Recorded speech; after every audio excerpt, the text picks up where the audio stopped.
প্রাককালে যখন দুর্গোৎসবের বাজনার পুজো কমিটিগুলোকে আরো সাবলীল করার যে তারও ব্যতিক্রম নয়। তিনি সারা বছর আপনারা তুলে নেবেন না, সবার পুজো ভালো কাটুক, সুন্দর কাটুক, আনন্দে কাটুক। রেপ্লিকা চেক তুলে দেবেন।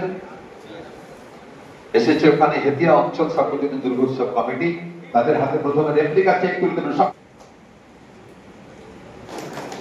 এরপর আসবেন, চলে আসবেন অভিনন্দন জ্ঞাপন করবেন। এরপর আসবেন, এরপর মাতারিকে অভিনন্দন জ্ঞাপন করবেন। এরপর আমরা ডেকে নেব শ্যামনগর গ্রাম 16 আনা অভিনন্দন জ্ঞাপন কমিটি সকলে। সেই দুর্গা মাতা জাগদবা এসসি কমিটি রাউত মণ্ডলকে প্রস্তুত থাকার জন্য আমরা ডেকে নিচ্ছি।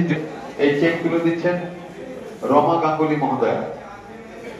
এরপর সিস্টেমে চেক তুলে দেবেন আম্পি দে মহোদয়া সদস্য এবং আজকে এবং করতালি দিয়ে সকল অভিনন্দন সার্বজনীন। এরপর মঞ্চে আসবে কারণ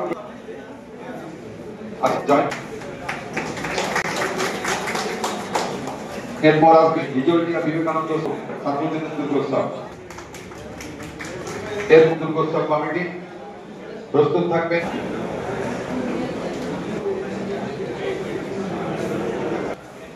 তারপরে আসবেন কুলসায় যুবা সংঘ, বৈতল মা দুর্গা ভলেন্টারি অর্গানাইজেশন দুর্গোৎসব, গোপালনগরের হাতে উদমপুর সার্বজনীন দুর্গা পূজা কমিটি, কোলপাড়া 16 আনা দুর্গা পূজা কমিটি তাদের হাতে এই চেক প্রদান করাতে সকলে করেছেন।